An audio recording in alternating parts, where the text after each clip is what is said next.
66% of men lose their hair by age 35. Thing is, when you start to notice hair loss, it's a little bit too late. Do you want a bald spot to pop up, or do you want to do something about it first? Do you want your hairline to recede, or do you want to do something about that first? Well, guess what? I've got a solution. You know what? It's Hims, Hims. Go to hims.com, a one-stop shop for hair loss, skincare, and other wellness supplements for men. Thanks to science, baldness can be optional. Hims connects you with real doctors and medical-grade solutions to treat hair loss. Well-known genetic equivalents to name-brand prescriptions to help you keep your hair. No snake oil pills or gas station counter supplements. Prescription solutions backed by science. Order now. My listeners get a trial month of Hims for just $5 today right now while supplies last. See website for full details. That would cost hundreds if you went to the doctor or a pharmacy. Go to forhims.com/Stephen A. That's forhims, forhims.com/Stephen A. That's with a PH, not a V.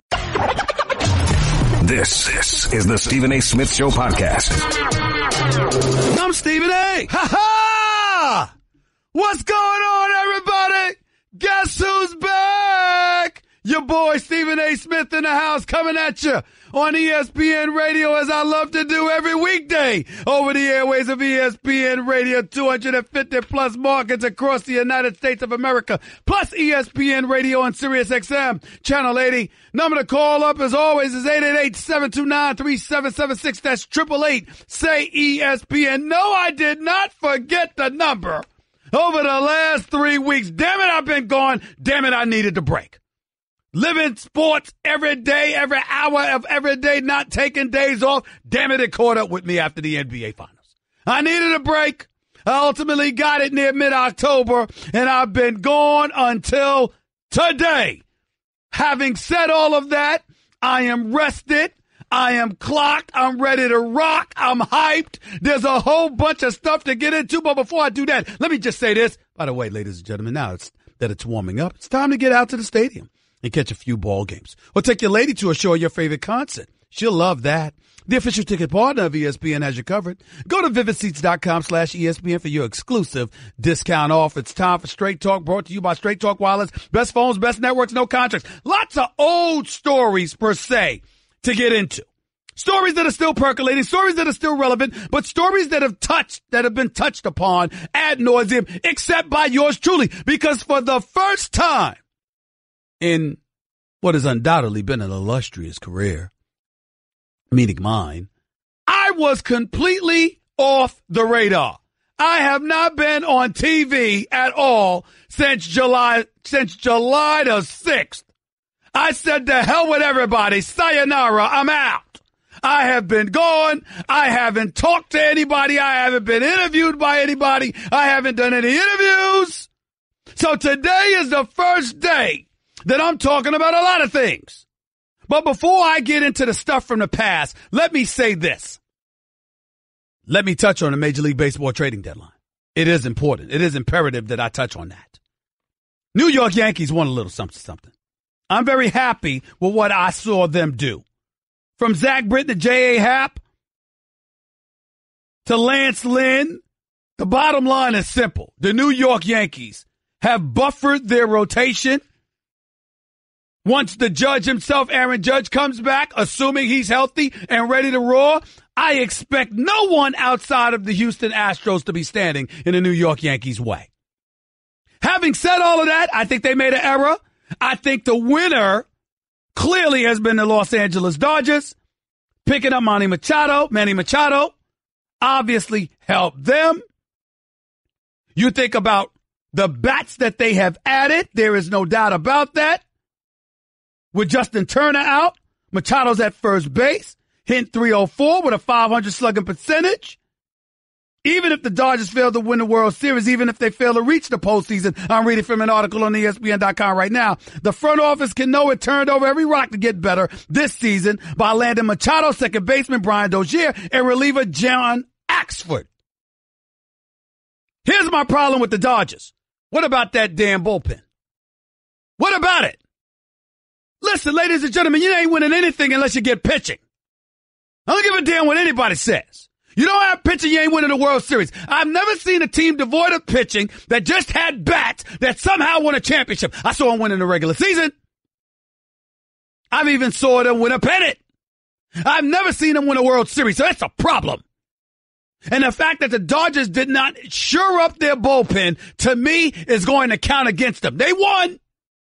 Major League Baseball trading deadline, they won. You got Manny Machado there, you won. No question about it. New York Yankees won in the American League, Dodgers won in the National League. I get it. One could argue that if you look at the Boston Red Sox, guess what, New York Yankees? They might have won this damn thing. They didn't get Kelvin Herrera, but they did upgrade their defense at second base by adding Ian Kinsler. Nobody can deny that. And they improved their rotation by adding Eovaldi. Even though I've never been that high on him, he's serviceable, he's quality, he can do some things. The Yankees still, to me, handled their business. They deserve a similar grade to what the Boston Red Sox have, which my man Buster Olney pointed out. Props to him. But in the end, pitching does it for you. And when I think about Keuchel and I think about Verlander and the crew, damn it, Houston is no joke. And I think that when all is said and done, Altuve, even though he's on a DL, and Springer and these boys, do you really think they're not going to show up to defend their crown when it really, really starts? They will be there. I think they could be standing in the way of the New York Yankees, but I still give Yankees and GM Brian Cashman props for upgrading their roster. Here's where I think the Yankees dropped the ball, but nobody bigger than these pathetic, embarrassing, the walking abomination that is the New York Mets. How in the hell? Nuno, look at me when I'm talking to you. Cat, look at me when I'm talking to you. How in the hell are the New York Mets down 21-0? We ain't talking football, y'all. This is baseball. You don't get 6 points for a touchdown in baseball. There are no touchdowns in baseball. There's one run at a time. How in the name of the good Lord are you down 21-0? And oh, by the way, you end up being down 25-0 or 25-1. And there are actually people in your dugout laughing and smiling. Jose Reyes pitching, throwing 53-mile-per-hour fastballs that's hitting Washington Nationals in the lower left leg, and guys playing around and joking around, acting like they're going to charge the mound, literally laughing at your expense. And the New York Mets are asking, where's Don Juan LaGreca when I'm looking for him? Where are you, Don? Famed radio host, co-host with the Michael K. Show in New York City every weekday.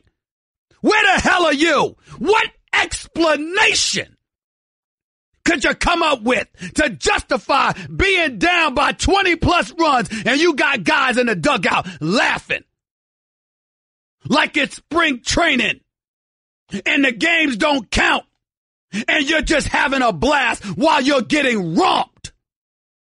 You see, Don Juan LaGreca, this is why people like you and my boy Jeff Brown, this is how y'all are cruel to your children and your loved ones, your family.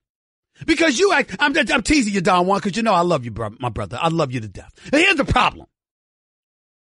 People like you and my boy Jeff Brown in L.A., contaminating my godchildren by growing them up to be Mets fans. This is where you drop the ball. Where the hell are you? When your team is sitting there in the dugout down 20-plus runs in the sport of baseball. Not basketball, not football, baseball. And y'all sitting in the dugout laughing. Eating pumpkin seeds and spitting them out when you're not chewing on your nasty tobacco. I mean, where are you? This is just disgusting. But I digress. Let me get back to what I'm saying about the Mets and how they really dropped the ball. That was just last night in their embarrassing performance. What I'm really talking about is their failure to ship DeGrom to the New York Yankees. I listened to my man Bob Wischusen fill in for me last week. Ladies and gentlemen, let me say this. People fill in because they fill in. Okay? You're a radio host. It's your show. And others fill in. I listen to Mr. Rothenberg and, you know, I'm just listening to the fellas fill in for me. And all of them were outstanding. Leave it to somebody else to decide who was better than the rest, whether or not they were better than me. I just want to say thank you. to everybody that filled in for me. I didn't listen to every show every day. But damn it, it's my show. It's the Stephen A. Smith Show. So you know I'm going to tune in when I can. And everybody that filled in for me, Mr. Canty himself, a superstar in the making in this business, by the way. Man, I love that brother. Catch him every morning in New York, too, by the way. 10 to 1. These brothers are special and they do an outstanding job, and I can't thank them enough for filling in for me. They're fantastic. But I digress. Let me get back to what I'm trying to say. Bob Wischusen, outstanding job, pointed out something quite profound. You're the New York Mets and you refuse to deal Jacob deGrom to the Yankees just because they're the Yankees. They're 5 miles away across town and you don't want to watch them succeed at the expense of you because you gave up a start at them. It's short-sighted. Do you see some of the prospects that the Yankees have? Sheffield and Florial and Abreu and this guy whose name is spelt like lasagna. Okay?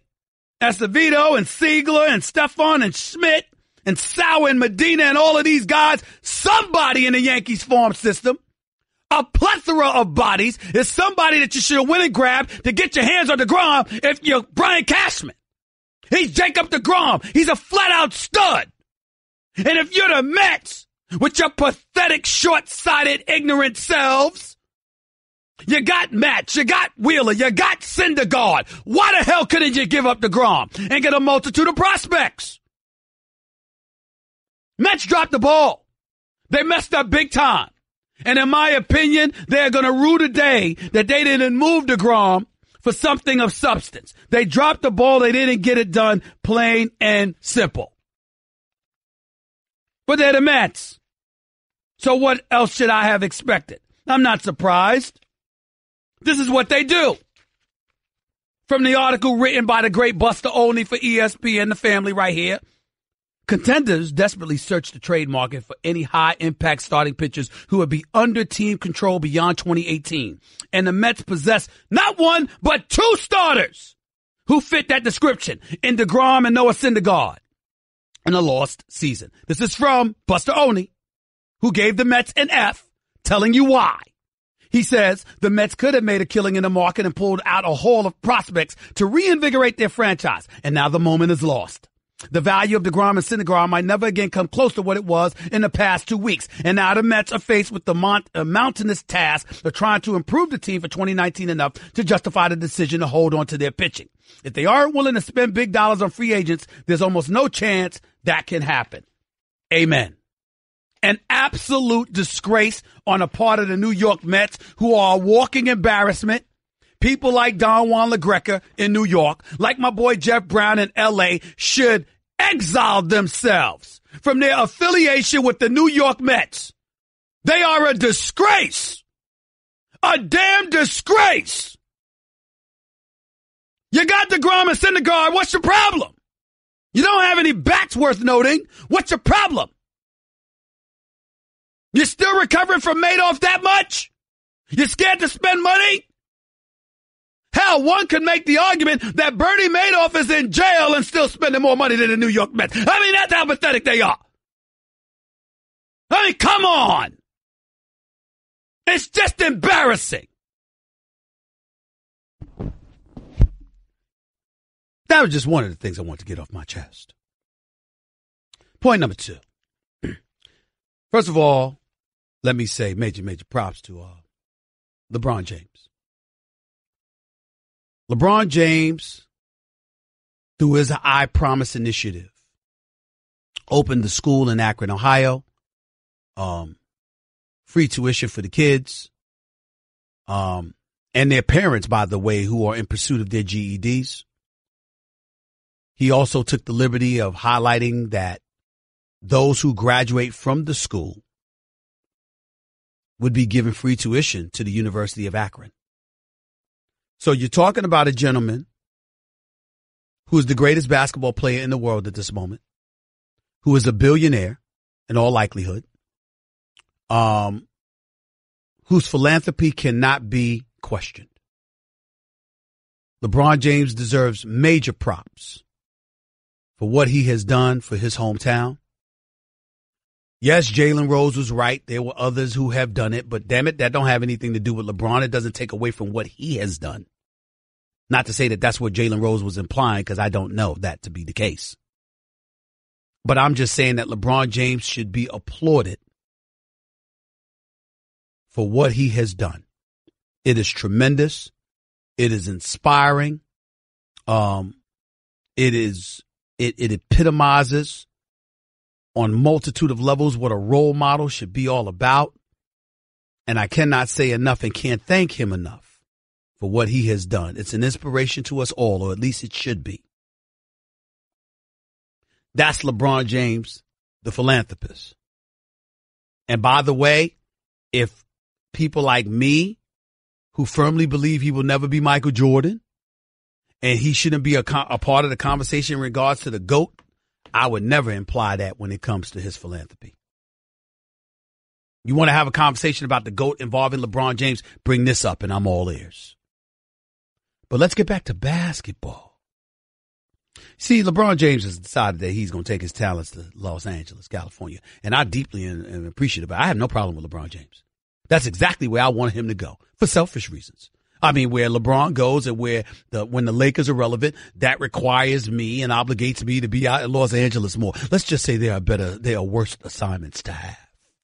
There are worse assignments to have than being forced to be in Los Angeles, California. I think there's a few worse assignments than that. So I am thankful and grateful to LeBron James for going to L.A. Having said all of that, there is something involving LeBron James, the basketball player, that no one has brought up. Yeah, Rondo's there now. Yeah, Lance Stevenson is there now. Yes, Mr. Shaq and the Fool himself, JaVale McGee, is there now. All of those things are true. Here's my question. How come Chris Paul didn't go? What about Melo? Is it just me? The Banana Boat Crew. Am I wrong, Nuno? The Banana Boat Crew. Doesn't that include the LeBron James, D. Wade, Melo, and Chris Paul? Ain't that true? Ain't that the Banana Boat Crew? I think that is. Well, let's analyze this. D. Wade is clearly on his way out. Age, attrition, wear and tear on the body has kicked in. He can still ball big time in moments. But over the course of 82 games, combined with playoff action, running up and down that court, that's a lot to ask on that body. So he's not what he used to be. He's contemplating retirement or a 3-year deal in China. I don't want to see D. Wade in China. I want him in the NBA. Retire from the NBA. Make your money with doing things on the side. Come into the broadcast industry, and showcase your NBA knowledge, even though I think he'll be too politically correct for it, and I'll have to get on him about that. But the bottom line is that there's a future for D. Wade in America. He don't have to go to China. That's number one. But you could get him for cheap. Is he thinking about going to L.A.? Not so sure about that. What about Melo? Melo opted into this $27.8 million deal with Oklahoma City, who then traded him to Atlanta Hawks, who bought him out, and now he's on the market. You could get Melo for $3 million. How come he ain't going to L.A.? And Chris Paul was a free agent, free to go anywhere he wanted to. And whereas he came within 48 minutes of advancing to the NBA Finals, for him, it was really Game 5, because after Game 5, he couldn't play because of the hamstring injury. He ain't getting any younger. How come he didn't go to L.A.? Now, obviously, he's in a good situation, because being a capitalist I am, I'd rather be in Houston than L.A. when it comes to my money. No state income taxes compared to state income taxes that exceed 12.3%. Seems like a no-brainer to me. But if you're thinking beyond the money and you're thinking about championships and LeBron is the greatest player in the world, how come CP3 ain't there?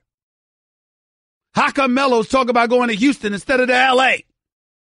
Is it possible that everybody ain't as anxious to play with LeBron as everybody believes to be the case? I'm just asking. I mean, these are the kind of things that inquisitive minds would like to know about. Is that question beyond the pale? I would say no. That a beyond the pale question? No, I don't think so. That a beyond the pale question, Cat? I don't think so. I think it's entirely plausible. It's entirely fair to ask that question. Because after all, your daily friendly, your friendly neighborhood host, Stephen A., yours truly, has said repeatedly, as great as he is, there's some ball hogging that goes on with LeBron, at least in the past. We all heard that that's going to be different now that he's a member of the Los Angeles Lakers. Hell, he might even play center sometimes like Magic did in Game 6 against the Philadelphia 76ers in 1981. Oh my God, in 1980, oh my God. When Magic was going against Caldwell Jones and Darryl Dawkins, Chocolate Thunder, God rest his soul. All I'm saying is, hello, people. Is it plausible to contemplate or imagine that indeed there are some people that are not as anxious to play with LeBron James as one might surmise? I'm just asking. 888-SAY-ESPN. It's 888-729-3776. This was the LeBron James sitting down with our very own Rachel Nichols, talking about how much he likes his roster. I wonder why that is. But listen to what he had to say. I love the young guys that they have. And, I'm not trying to force my hand in no way, shape, or form. I believe Rob and Magic and Jeannie has done an unbelievable job of kind of reshaping what the organization should be in the last few years on, keeping Dr. Bus, his dreams and what he was all about, to keep that going. So I feel like they know what's best for the team, and I wanted to be a piece to kind of continue that, continue that motion on being back, to a championship franchise where they should be. I believe him. Because it's Magic and it's Rob Pelinka, who Kobe Bryant came on this show and just lavished with praises of brilliance. That's what he said about Rob Pelinka. And if you know anything about Rob Pelinka, when he was an agent, man knew what he was doing, knew what he was talking about. As a former basketball player that was a member of the Fab Five Michigan Wolverines, came off the bench, playing behind Jalen Rose, Jimmy King, Ray Jackson, Juwan Howard, Chris Webber. Rob Pelinka is a brilliant basketball mind, no question. Knows what he's doing. And Magic Johnson, is as close to a basketball savant as you'll find. Although some would question that since he drafted Lonzo Ball, number 2 overall, instead of Jason Tatum. But I digress. My point is, these are the kind of things that folks are thinking about. When LeBron James says he has faith in him, I believe it. All I'm going to say is he said the same thing when he was in Cleveland, and we knew that wasn't true. But I believe him here. I truly, truly do. Nevertheless, I'll pose this question to you to contemplate over the next few minutes. If guys haven't salivated towards playing with LeBron James, who's to say Kawhi Leonard's going to do that next year? Ladies and gentlemen, the Clippers may not be relevant in most of our eyes because the Clippers are no comparison to the Los Angeles Lakers in the city of Los Angeles, because all about the Lakers. That much is true.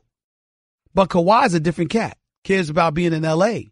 Even though he prefer the Lakers, cares about being in L.A. more than he cares about what particular franchise he plays for, and the Clippers are going to have the cap space to go after him next season. That's one element. Here's the other. Have y'all been to Toronto? Let Stephen A. tip you off on something. It is special. Toronto, Canada is special. It's a mosaic of the highest order. Trust me on this. And Toronto is the only NBA game in town in the entire country. That's going to be Masai Ujiri, the GM's pitch to Kawhi Leonard all year long. And you know how they lavish you with, dare I say, pleasantries when they want you desperately. Keep that in mind, ladies and gentlemen. Keep it in mind. 888-SAY-ESPN. That is the number to call. Your boy is back, fresh off vacation, and I ain't going nowhere for a while. You're listening live to the Stephen A. Smith Show, ESPN Radio. Craving even more of Stephen A? Him of all people. For around-the-clock access to the man? I'm Stephen A. You can follow him on Twitter and Instagram at Stephen A. Smith and on Facebook at Stephen A. I just saved hundreds of dollars by switching to Geico. I should have done this years ago. Disclaimer. Traveling back in time is physically impossible unless you know how to build a functioning time machine. Then by all means, travel 25 years back in time, switch your car insurance to Geico. You could save a bunch of money. While you're there, please prevent your younger self from wearing that sleeveless tuxedo t-shirt, parachute pants, and glitter high tops to your senior prom. And at long last, rectify this horrible crime against nature. Geico is absolved of all liability if you destroy the fabric of time and space. Geico. 15 minutes could save you 15% or more. You're listening to the Stephen A. Smith Show podcast.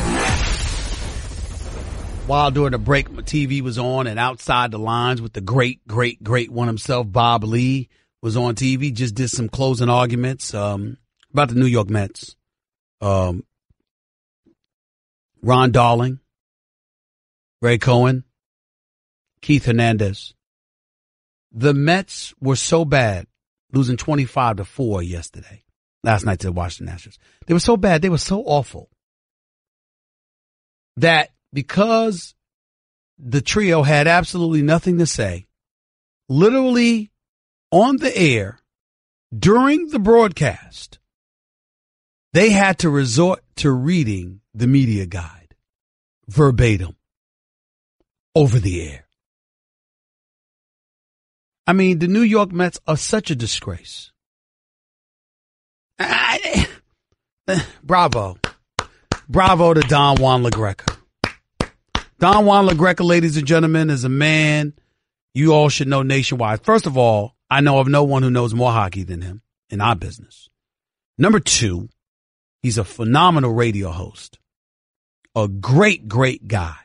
Phenomenal guy. He really is. I love him dearly. But I'm upset with him and my boy Jeff Brown, one of my best friends in the world out in California, for what they've done to their children and their family and their loved ones. How do you subject people to the New York Mets? How do you do this? With a smile on your face and enthusiasm. How do you do that? If I'm Michael Kay, I'm looking at Don LaGreca and I'm going like this. Why am I sitting next to you today? Don LaGreca should call in sick. And I know he's going to quote me on this. He's going to be very upset at me. He's probably going to beat me up a little bit. And I'll take it. But Don Juan LaGreca, I'm saying it because I love you, man. Stop torturing yourself. The Mets stink. Perpetually. It's who they are. It's who they are. Give it up. I could get on my boy Jeff about the same thing, but here's the difference. Jeff hasn't been in New York in 20 years. He don't even come see him. So at least he has plausible deniability. Don wears it on his sleeve. I'll tell you this much. Fans in L.A. going to be saying the same thing about the Dodgers if they can't get it done this year. It's been 1988 since you haven't won a World Series. My God. It's 30 years. You're the Los Angeles Dodgers. Guggenheim Group is owning you now, not the McCourts. Get it together. Pretty pleased with sugar on top.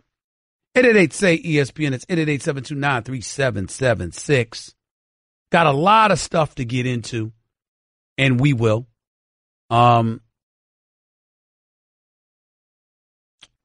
Let's go to Drew in California. You're live with Stephen A. Talk to me. Stephen A., welcome back, brother. Thank you. I got a message for you from the ladies in L.A. When they heard LeBron was coming, they said, does that mean the Love Doctor's going to be here a little bit more? Love Doctor's going to be here. Love Doctor's here. I had to tell you that. Love Doctor's here, bro. Love Doctor's always here. Love Doctor never fails. Never fails. They found out that you're coming to L.A. more because of LeBron. So I just had to give you that message real quick. Thank you very much. I appreciate that. Yes, I will be in L.A. more. Absolutely. Go ahead. Stephen A., you know what? I'm having a great time this summer, Stephen A. I'm off summer from school, enjoying the weather. LeBron came to the Lakers. And who do you think ruined my summer? The Dallas Cowboys, Stephen A. And why is that? I'm tired of hearing about the Cowboys, Stephen A. I'm tired of it. They're going to be out of playoff contention come week 6. Well, you know what? Let's be honest about something. First of all, in terms of popularity, not relevance, certainly not winning, but in terms of relevance, meaning being talked about at the water cooler, the Dallas Cowboys are America's team in terms of their popularity. Give them that much. Having said all of that, let me say this on a far more serious note, Drew. I totally disagree with Jerry Jones's position. I want to applaud my contemporary in this business, works out of television in the local Dallas area, Dale Henson, when he called Jerry Jones out, talking about you can have drug addicts on your team. You can have individuals who commit domestic violence on your team, but athletes who take a knee for racial injustice, they wouldn't be a part of your team. And then on top of it all, while a national anthem is being played, you have your cap on where obviously it's not proper decorum to have that going on. Clearly, Jerry Jones is not about what he spews as it pertains to the national anthem. He's just all about business and his bottom line not being compromised. And that's what's that's what's permeating in his thoughts. But I also would like to say that I was disappointed in Dak Prescott's response to the question involving the issue of the national anthem and what have you, which I will explain in just a few minutes.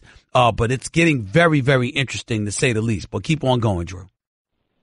Yeah, no, that was just it, because they're camps out here in L.A., so we got to hear about them from these Cowboy L.A. fans. But other than that, Stephen, what do you expect from my Lakers, honestly? I expect the Los Angeles Lakers to win 50-plus games, a minimum of a 15-game improvement, and to make it at least to the semifinals of the Western Conference playoffs. And I am predicting right now that the Los Angeles Lakers will meet the Golden State Warriors in the Western Conference finals. That is what I'm predicting. That's good enough for me. That is what I'm predicting. Out west, with my producers shaking their heads no, when I've forgotten more basketball than they know. Okay, no. Here's the deal. James Harden is a superstar, and we know what Chris Paul can do. But I personally think losing Trevor Ariza is going to be a big loss for Houston. I really, really do. That's number one. Number two, Oklahoma City. Yes, I think they'll be a little better with Paul George and Russell Westbrook without Carmelo. But I still don't think they have enough. You got Utah. I think they're a solid team, and Donovan Mitchell is a superstar in the making, but they don't have enough. And that's just for starters. 888-SAY-ESPN. It's 888-729-3776. I'll touch on that national anthem issue and tell you what my real problem was with Dak Prescott and the Dallas Cowboys in a minute. You're listening to ESPN Radio, which is presented by Progressive Insurance. Protecting your small business is a big deal, so cover what you've worked so hard for. Visit ProgressiveCommercial.com. Back with more Stephen A. on ESPN Radio in a minute. Guess what? You're in the middle of the Stephen A. Smith Show podcast. Damn it, I mean it! I've been waiting to touch on this as well. Jerry Jones, owner for the Dallas Cowboys, has a lot of things to say about this whole national anthem issue. Obviously, most of it was before he got busted keeping his hat on and not honoring the decorum that comes with saluting our flag and, standing for the national anthem and what have you. Haven't heard President Trump speak about that. Players do something like that. It's been about 5 tweets already. Jerry Jones does that. We haven't heard a word. But that's neither here nor there. Here's Jerry Jones speaking on his policy being in place before the NFL did. It's our position that we've always had a written policy in place. That in and of itself is an issue, the interpretation of that policy. But I think we've always had a policy in place. But more importantly than anything, we certainly have a policy relative to the team. And that very clear. So they had a policy in place, even though the NFL didn't. So there's no rules, collectively bargained, that stipulates and mandates standing for the national anthem if you're an NFL player. They had it in the NBA, had it in Major League Baseball, had it in the National Hockey League. Don't have it in the NFL. But Jerry Jones had his own policy. Okay. Says he doesn't support players staying in the locker room either. Listen to this. Would you support a player who felt strongly that he needed to stay in the locker room during the playing of the anthem? No, our policy is that you stand at the anthem, toe on the line. Believe it or not, though, Jerry Jones did say he'd wish the president of the United States would stop doing something. Listen to this. His interest in what we're doing is problematic from my chair, and I would say in general the owner's chair. Unprecedented if you really think about it. But like the very game itself, that's the way it is, and we'll deal with it. But, yes, everybody would like for it to go away. Well, you want me to tell y'all what's really, really going on? Why these owners are so affected by the presence of President Trump? I'm going to tell you in just a few minutes. It hasn't been mentioned by anyone. But I'm going to tell you exactly why in a few minutes.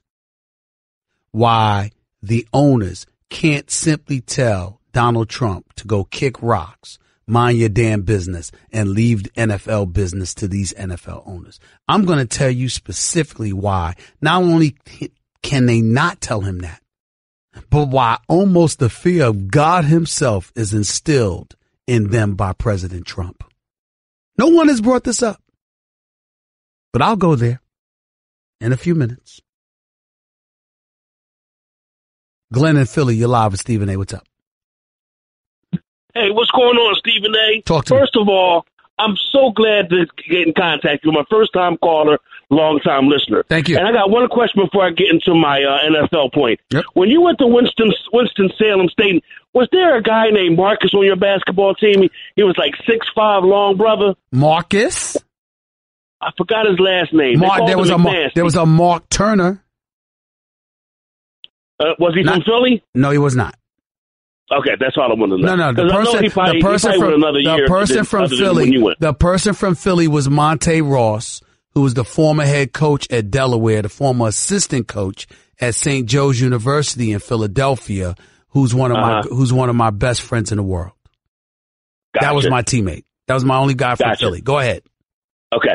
All right. With this upcoming NFL season, how do you think the viewers are going to watch this game? And also, how do you think the referees are going to officiate this game when you can't use your helmet? Because a lot of times when you're going to hit a guy, they duck their head to protect themselves, and their helmets are going to collide. No excuses. It's going to be No excuses. The rules have been in place for long enough now, where clearly the NFL has made a statement and has taken a firm position against hitting with the crown of your helmet to helmet hits, etc. They've made it very clear where they've stood and where they stand. There is no excuse for any player to sit up there and lament it now. The rules are in place. They've been there for a long time. They're certainly not going to change. The NFL, according to reports, have distributed in excess of $500 million in payouts because of concussions. They are sticklers for this right now. They're hell-bent on correcting it so they don't have to dole out more dollars. There's no way to get around this. It is what it is. We're living in different times, and people need to get over it. But I got to go, man. I appreciate the call. Crystal in Florida, real quick. You're live with Stephen A. Go ahead. Hey, Stephen A. First-time caller. Been listening to you for all your ins and outs for ESPN, and before that and after that, love your man. Thank you so much, Crystal. I appreciate the love. Go ahead real quick. Love you. Anyway, I hate that Zeke was put in a position by his behavior that he really couldn't say too much behind this Jerry and this anthem and this all stuff.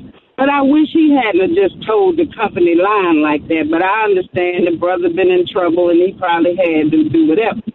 But that comment he made, that hurt my heart a little bit, that the brother went that way and didn't mention the real purpose of the protest, and didn't mention something he maybe wanted to do. Yep. Crystal, you're absolutely right, and I'm going to elaborate on that. I've got a hard break. I got to get out, but I appreciate your call. I'm definitely going to elaborate on Dak Prescott. I'm going to tell y'all why President Trump has the owners in the palm of his hands. I'm also going to get into a couple of more NBA and NFL items involving Saquon Barkley and whether or not he's overhyped, along with Jalen Ramsey talking smack about Odell Beckham Jr. All that and more coming up, hour number 2. That's just a sample of what you'll hear on the Stephen A. Smith Show. Weekdays at 1 p.m. Eastern on ESPN Radio and the ESPN app. 66% of men lose their hair by age 35. Thing is, when you start to notice hair loss, it's a little bit too late. Do you want a bald spot to pop up, or do you want to do something about it first? Do you want your hairline to recede, or do you want to do something about that first? Well, guess what? I've got a solution. You know what? It's Hims, Hims. Go to hims.com, a one-stop shop for hair loss, skin care, and other wellness supplements for men. Thanks to science, boldness can be optional. Hims connects you with real doctors and medical-grade solutions to treat hair loss. Well-known genetic equivalents to name-brand prescriptions to help you keep your hair. No snake oil pills or gas station counter supplements. Prescription solutions backed by science. Order now. My listeners get a trial month of Hims for just $5 today right now while supplies last. See website for full details. That would cost hundreds if you went to the doctor or a pharmacy. Go to 4hims.com/Stephen A. That's 4hims, FORHIMS.com/Stephen A. That's with a PH, not a V. This is the Stephen A. Smith Show podcast. I'm Stephen A. Welcome to hour number 2 of the Stephen A. Smith Show, here with you on ESPN Radio, as I love to be every weekday. 250 plus markets across the United States of America, plus ESPN Radio on Sirius XM Channel 80. Number to call up as always is 888-SAY-ESPN. That's 888-729-3776. Barbasol is finally making razors. That's a no-brainer. Check out the Barbasol Ultra 6 Plus with 6 ultra-thin blades. Save on the Ultra 6 Plus at Barbasol.com. You know, a couple of things before I get into it. One thing before I get into it. Ladies and gentlemen, as you know, you may have heard, it is true. Come August 13th, that would be 2 weeks from yesterday, I believe. August 13th, from yesterday. Let me double check that. I mean, I'm not great with the calendar. August 13th would be Monday. I apologize. 2 weeks from this past Monday. The Stephen A. Smith Show will be coming at you live on national television. I will be on ESPN News. Same bad time, same bad channel. 1 p.m. Eastern, 10 a.m. Pacific on ESPN News. The Stephen A. Smith Radio Show will be simulcast on national television, ESPN News, as of August 13th. Monday, August 13th. Be there. You know I will. 888-SAY-ESPN. It's 888-729-3776. Before I get into this national anthem issue, just a little bit extra. July 20th, Donald Trump, the president of the United States, tweets, quote, "The NFL national anthem debate is alive and well again. Can't believe it. Isn't it in contract that players must stand at attention, hand on heart? The $40 million commissioner must now make a stand. First time kneeling, out for the game. Second time kneeling, out for season / no pay." July 27th, Donald Trump responding to Jerry Jones' comments. "Way to go, Jerry. This is what the league should do." His buddy. Yeah, we didn't hear a word from the president when Jerry Jones stood, but he wasn't standing on attention. His hand was not on his heart. And he had a baseball cap on. He didn't hear anything from Donald Trump then. So I see, Mr. President, it's all right to call out the players, but not the owner, who happens to be your friend, your billionaire friend? Really? Double standard if ever there was one. Let me take this a step further. Ladies and gentlemen, this is why Donald Trump has the owners in his back pocket. Ladies and gentlemen, do you have any idea how much money an owner saves when you're allowed to get public funds to help build stadiums? Have any of y'all, I'm looking at my producers in this room, have any of y'all thought about that? Have any of y'all thought about the money that owners save for themselves by being able to get funds from the public for their stadiums, the upgrades, the suites, just new stadiums, period? Did you realize that? Did you realize that with the snap of a finger, the president of the United States can eviscerate that? You think Donald Trump hasn't reminded them of that? You think the owners don't know that? Why do you think they're scared to speak against this man? Because the owners, if they have shown you nothing else, is that they care about dollars. And Donald Trump, the president of the United States, has the power to compromise their bottom line drastically. Why do you think Bob McNair was in such a panic when he was addressing the players in those excerpts we saw in the New York Times when they had met with the Players Coalition. Remember that? Jerry Jones has clearly unapologetically told you he's about the bottom line. He told the players to their face, this whole issue's costing me money. If it costs me money, I'm going to make sure it costs you money. This is not a football meeting. This is a business meeting. This is what he told them months ago. So please understand what this is about. This is about the bottom line. This is about their bottom line being compromised. And if they were worried about vitriol coming from a fan base that might not patronize their product to the degree that they would like because of the whole national anthem issue, how scared do you think they are of the president? They're petrified. They're like a bunch of petrified puppies getting ready to wet their pants. Scared to death that Donald Trump might do something. He acts crazy enough to do it, you know. The president has showed you what the comedian Cat Williams pointed out. He said Donald Trump would a tweet from his toilet to get at you. Don't give a damn. Wait till they see what I do with this. They want to talk. That's how he rolls.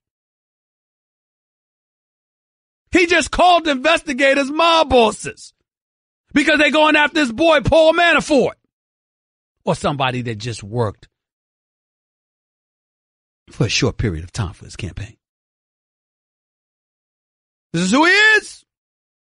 He does not forget. He didn't forget when they didn't let him in as an owner in the 80s. He didn't forget when they didn't let him in as an owner in 2014. He ain't going to forget now. Period. And I already told y'all numerous times. He told me personally that if they didn't let him in as owner for the Buffalo Bills in 2014 when he and I were on the phone directly, that he would run for the presidency. Clearly he wasn't playing, he wasn't lying, and damn it, he won. So this is what you're dealing with. And if owners who made $255 million apiece, who despite all the national anthem controversy still generated 4.9% increase in revenue, and that ain't enough, could you imagine what a loss would make them feel like? Open your eyes and understand this is all about business and absolutely positively nothing else to the owners. Nevertheless, Cowboys VP Stephen Jones on the Ticket 96.7 FM in Dallas talked about a couple of things. Number one, about punish protesting players. Listen to this. If a player chooses to stay in the locker room, which is something right now the league permits, will the Cowboys punish that player? Yes. There's one way to do it right in our mind, and that's go toes on the line and stand for the anthem. That's, this is not an I or a me thing. This is an organizational thing. We feel strongly about it. We don't think it's a controversy. We just think that's the way we do it. Jerry feels strongly about it. He's had a good feel for what our organization should be over 30 years. I think it's paid off for our players for the most part. That's one thing Stephen Jones had to say. Total line. We ain't budging. He wasn't finished there. He continued talking about happy to help players, but not during the game. We certainly are supportive of them when they have their personal issues or their personal things that they want to pursue, and we'll help them pursue them on Tuesdays.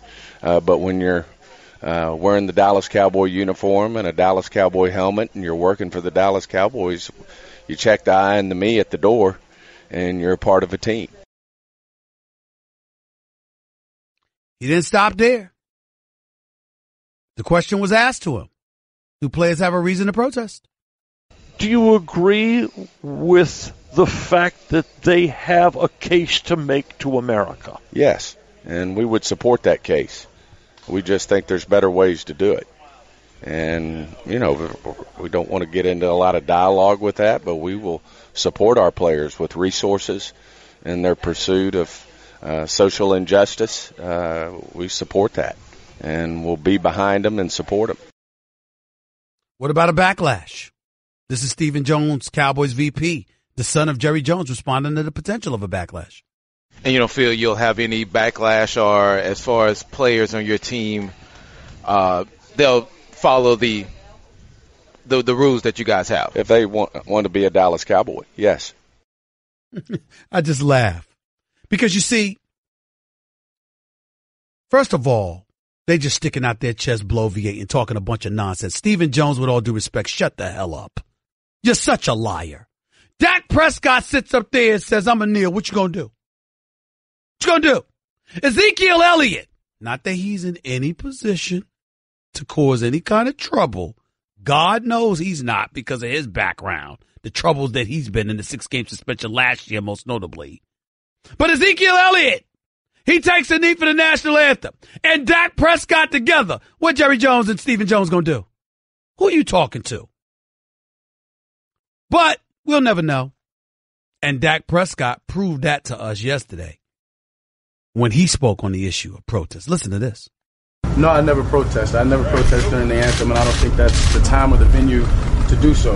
The game of football has always brought me such a peace, and I think it does the same for a lot of people. A lot of people playing the game, a lot of people watching the game, a lot of people that have any impact of the game. So when you bring such a controversy to the stadium, to the field, to the game, it takes away from that. It takes away from the joy and to the love that football brings a lot of people. And so for me, I'm all about making a change, making a difference. And I think this whole kneeling and all that was all about just raising awareness, and the fact that we're still talking about social injustice years later. I think we got to that point. I think we've proved and we know that there's social injustice. So I'm up for taking a next step, that whatever that step may be, for action and not just kneeling. I've always believed standing up for what I believe in, and that's what I'm going to continue to do.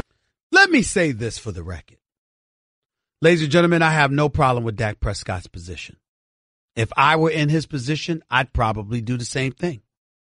I have men who have served in the military in our family, and although I know that the issue has never been about the flag, it has been about racial injustice and oppression in the United States of America that has been exacted and exercised against members of the minority communities, particularly the black community. Because I have military men in my family who would have interpreted it as otherwise to some degree based on what we're seeing, because of how the issue has been hijacked successfully, I might add, by the president of the United States, I wouldn't even put myself in that position.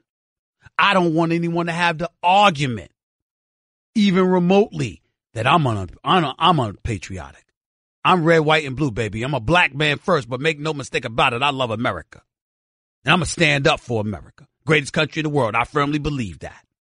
That's why everybody want to come here. So I don't have a problem with Dak Prescott saying he would not have kneeled. Here's where I have a problem with Dak Prescott. You could have sat up there and said, I disagree with Jerry Jones. You could have sat up there and said, me and my boss are going to have a conversation. That's none of y'all business. I ain't going to tell y'all what we're going to talk about. But obviously, I take issue with some things that he said, and he and I need to have a conversation about that. You could have said that. You can't be in Dak Prescott's position and just act as if you're totally oblivious, immune, or distant from the level of oppression that has been exacted against folks from the minority communities in this country. You know good and damn well you yourself experienced it. So to just sit up there and echo the sentiments of your boss, devoid of elaboration, is a problem.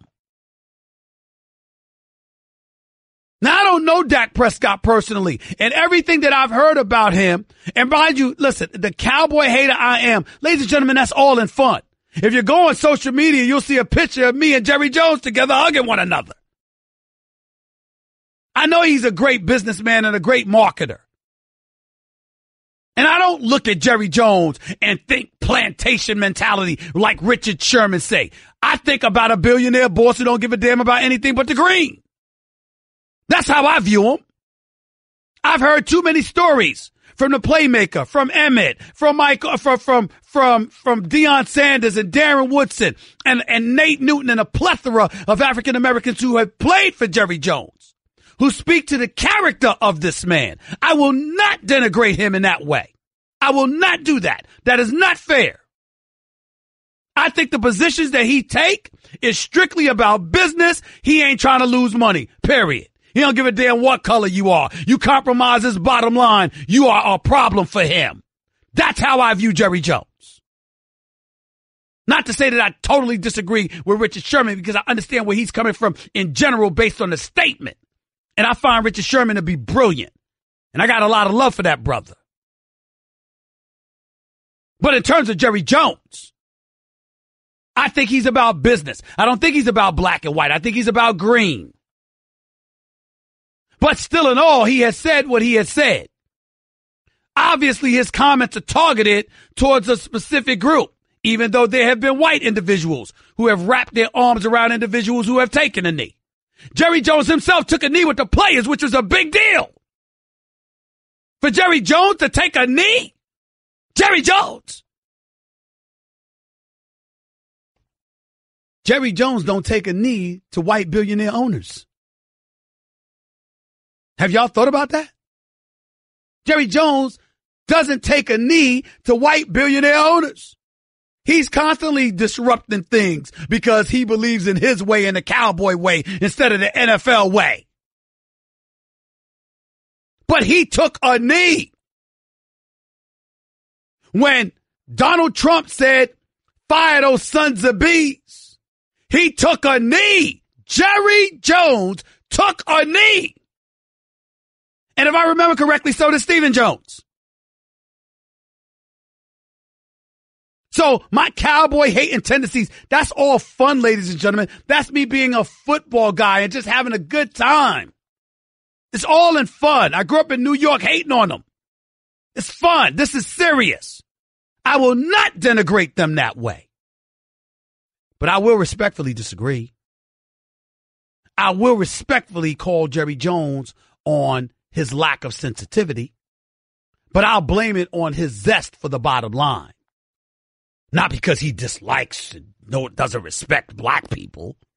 Not going to accuse him of that. But if you're Dak Prescott, I know you're young.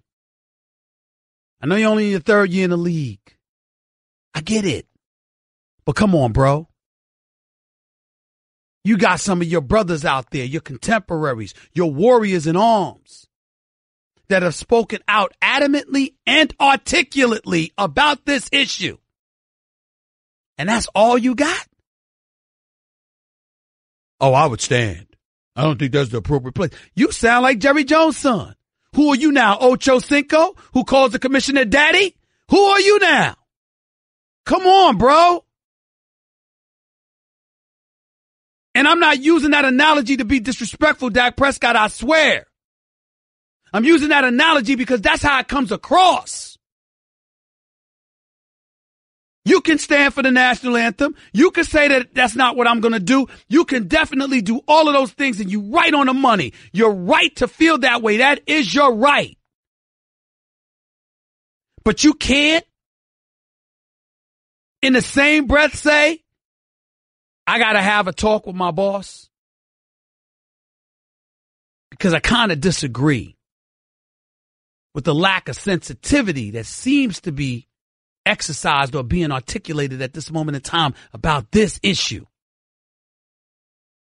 You can disagree with a lot of our brothers out there without being so dismissive.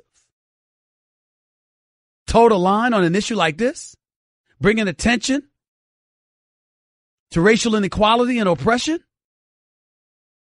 an issue that's near and dear to 70% of your player populace, and you just gonna say, damn all of that, toe the line? Nothing else matters? Your boss said that, you got nothing to say to him? I work for ESPN. It's worldwide leader.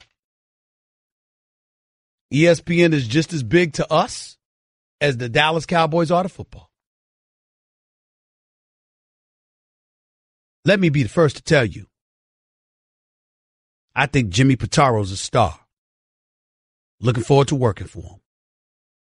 Connor Shell is already an Academy Award winner. One of the executive producers for OJ in America. We know what he brings to the table. Norby Williamson, phenomenal boss. I worked for a few bosses here. When I first started, it was the great Mark Shapiro. After him, it was John Skipper. Overseeing both of them was George Bodenheimer. I'm an employee. I know my place. But if they sounded like Jerry Jones sounded, y'all would never know the details. Because none of your damn business. That's an in-house family matter. But the one thing I could assure you of, Stephen A. will have a conversation with those folks. I promise you there will be a conversation. To be so dismissive, the way Jerry Jones and Stephen Jones has come across, is bad enough. But for Dak Prescott to sit up there and say, hey, that's just the way it is. Nah, that ain't acceptable. Big boss of radio, Troy Keller, just walked in the studio. Been running ESPN radio for years. We're successful, thank him. But let ask Troy Keller if he sounded like Jerry Jones or he sounded like Stephen Jones, whether or not him and Stephen A. will have a conversation. I promise you. Troy, I'm looking at this man. This is my boss. Layers and layers and layers above me. And I promise you, he would come on the air and tell you, Stephen A. will have a conversation with me. Not the 50-year-old Stephen A., the 40-year-old Stephen A., the 30-year-old Stephen A., the 25-year-old Stephen A., the 23-year-old Stephen A. Come on, Dak. Come on, bro.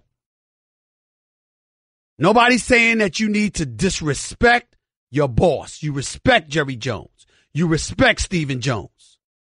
But you are a black man that played football at Mississippi. You ain't never experienced any kind of prejudice or anything whatsoever. You have no relation to racial injustice and oppression. Of course you do. And by virtue of that reality alone, you can't look Jerry Jones in the face and say, sir, I understand where you're coming from. I actually agree with you. But can't you show just a little sensitivity? Instead of being so hardcore in your language and talking about this issue, because Jerry Jones, whereas you might be able to go home and live your life as a billionaire, I'm a young black man that's got to walk in the streets. You can't help us out by making sure you don't put us in a position where we look so demure. You can't do that for us, Jerry? Sir? Like I said, I would have a conversation. But you know one of the greatest parts about working at ESPN? I wouldn't have to.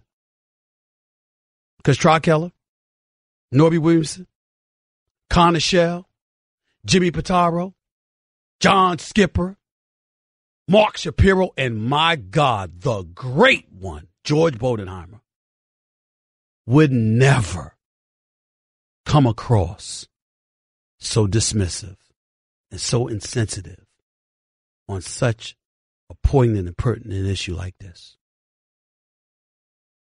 Think about that, y'all. Think about that.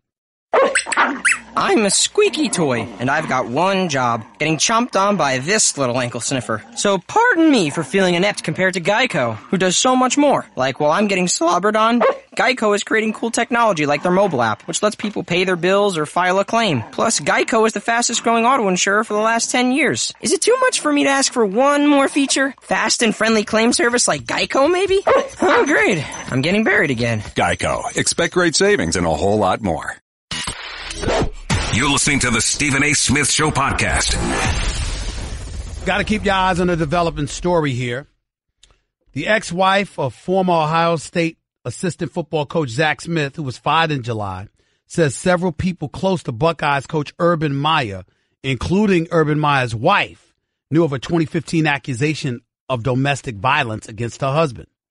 All the coaches' wives knew, Courtney Smith told college football reporter Brett McMurphy, in a story posted on his Facebook page. They all did, every single one, end quote. Shelley Meyer, Urban's wife and an instructor in Ohio State's College of Nursing, was among the coaches' wives who knew about the 2015 incident, Courtney Smith said, adding that she was never told that Shelley Meyer had told the coach about the allegations at the time.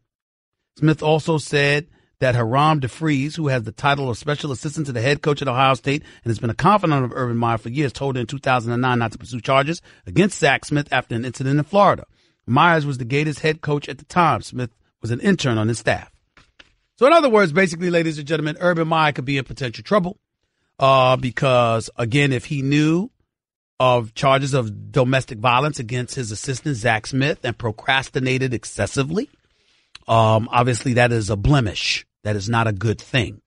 My only issue is that an accusation is entirely different than facts before your very eyes.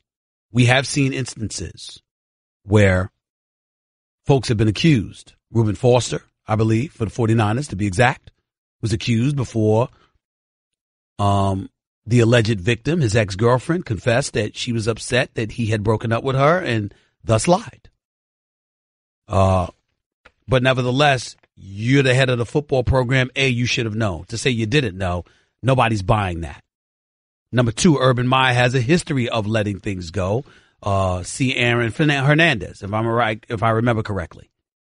Okay, some of the things that was going on at Florida when Urban Meyer was coaching there. Number three, we're living in a different age. And the fact of the matter is that an allegation is enough for you to lose your job. Everybody can't be an NFL player getting put on a commissioner's list where you end up still getting paid, but you can't play. Others lose their job. College football, basketball, other places. The question is, should the accusation alone be enough for you to lose your job? Some people say yes. Some people say no. 888-SAY-ESPN. It's 888-729-3776. Back to the phones we go. Brian, Callie, you're live with Stephen A. Talk to me. Hey, I appreciate the time, Stephen A. You are one of the most respected and most liked commentators of this sports in general. I would love to get your opinion on the issue of racism in the United States. Okay. And I know it's everywhere, but Mr. Jones and the Dallas Cowboys is obviously throwing the money before everything else, but I believe that he is somewhat of a person that likes his own type. Now, I don't know if that could be considered racism because a lot of blacks like hanging out with blacks. Mm-hmm. And if you would ask them an honest question, it may not be racism, but some blacks just love to hang out with blacks. Some whites love to hang out with white people. Sure. But I don't think that's considered racism. Well, let me stop. Absolutely not. I have no problem with blacks wanting to hang out with blacks, whites wanting to hang out with whites. Here's the point. What you don't do is victimize, vilify, excoriate, backstab, and do harmful things to other people in the process. I have plenty of white folks that I know that would rather be with the white folks they hang out with instead of Stephen A. Smith. And I'm not remotely offended by it. By the way, you're talking to somebody. Remember when Larry Holmes fought Jerry Cooney in the 80s? Remember that, sir? Remember that, Brian? Yes, sir. Man, white folks was rooting for Jerry Cooney. Black folks was rooting for Larry Holmes. And I could care less.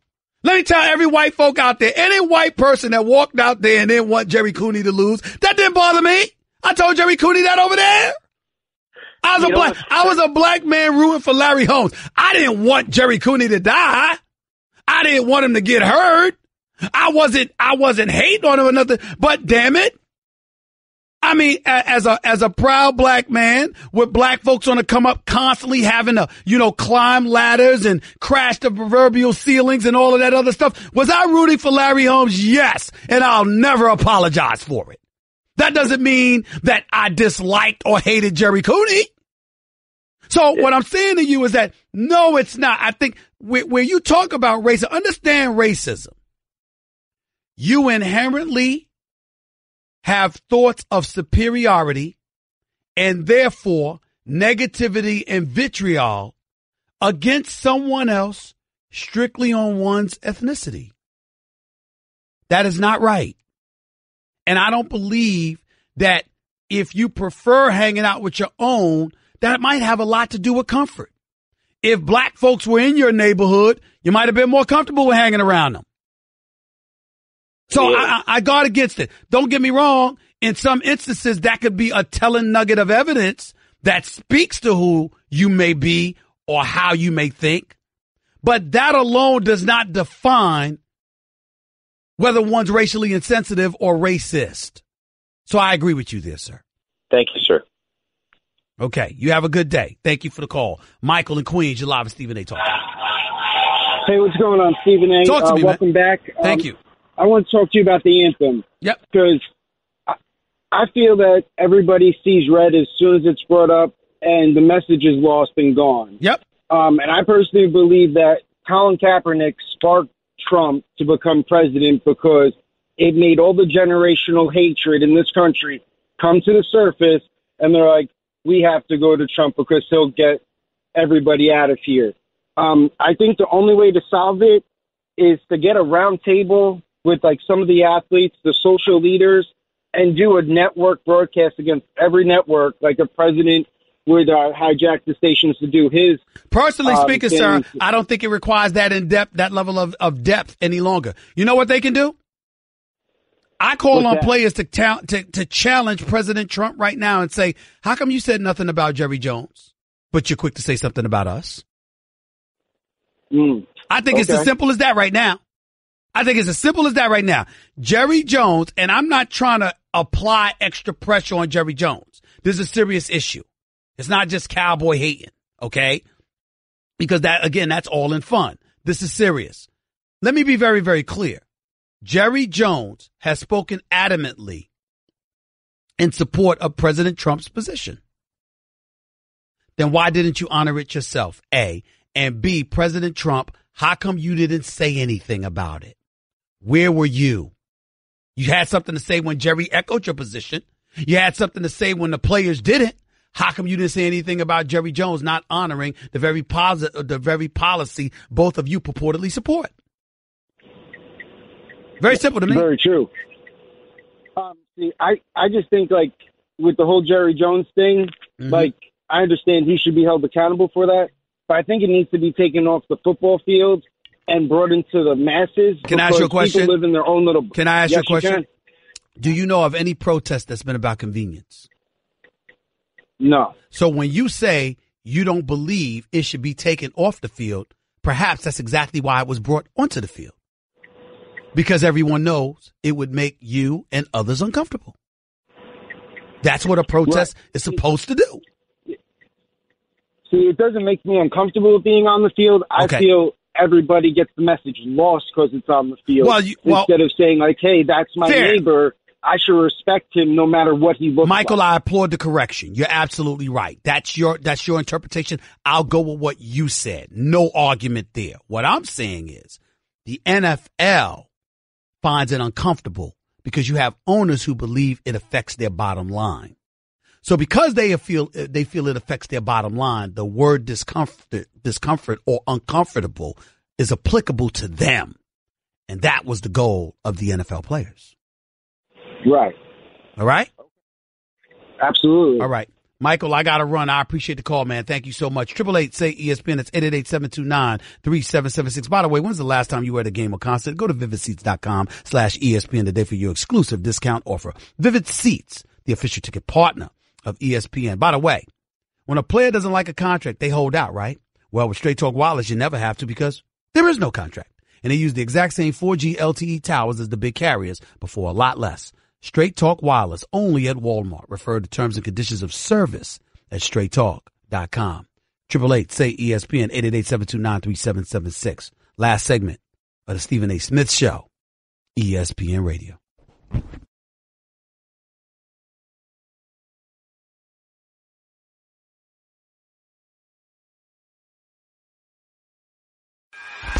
Guess what? You're in the middle of the Stephen A. Smith Show podcast. Damn it, I mean it! JP in Brooklyn, you're live with Stephen A. Talk to me. Stephen A., welcome back. Thank you. Stephen A., I got a bone to pick with you. Mm-hmm. A few problems I have with you. Well, you ain't got that much time, but go ahead. First of all, you keep talking about President Trump, right? Now, you do realize he knows every time he say, hey, you know what, the sun is outside, people going to protest, people going to say he's lying, the sun is not out, it's black outside, it's night. Mm-hmm. He knows that. Every time he brings up, the kneeling issue with the NFL, he knows he's keeping the issue alive with his $1 million tweets. His $1 million tweets. So what's your point? Because we're running out of time. Go ahead. My point is he is a proponent for, African Americans. But we do not see that because we are sheep. Oh, my Lord. Can you do me a favor? I'm only interrupting you, JP. I need you to do me a favor. Hold that thought for tomorrow. I want to give you more time because I got to get off the air in a couple of minutes. I want to give you more time to elaborate on that one. So I want you to call me back early tomorrow in the show so you and I can holler about that one.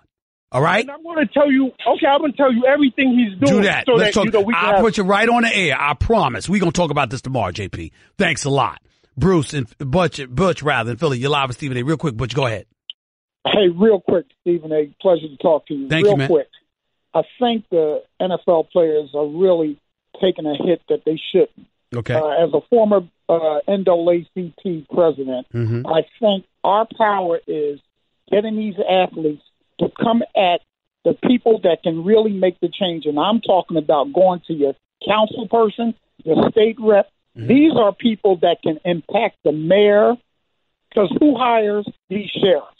Who hires the police commissioners? Fair. You need to get at these people to make them do the due diligence to the police department to change their way of doing business in the African American. Well, Butch, community. that's essentially what our former president, Barack Obama, explained during the Democratic National Convention in 2016 when he talked about, councilmen, mayors, state attorney generals, et cetera, et cetera. He talked about, localizing your efforts to get more folks involved that can speak on your behalf, that represent your interest, but putting forth your due diligence. In other words, when people would sit up there, for example, when he had spoken earlier, they was booing when he mentioned Trump. He said, don't boo, vote. And they didn't listen. 2 million less African Americans went to the polls than did for him in 2012 and 2008. That's why I don't want to hear anybody complaining about whatever they believe our present circumstances are. You had an opportunity to change it. You did it. And as a result, we have what we have.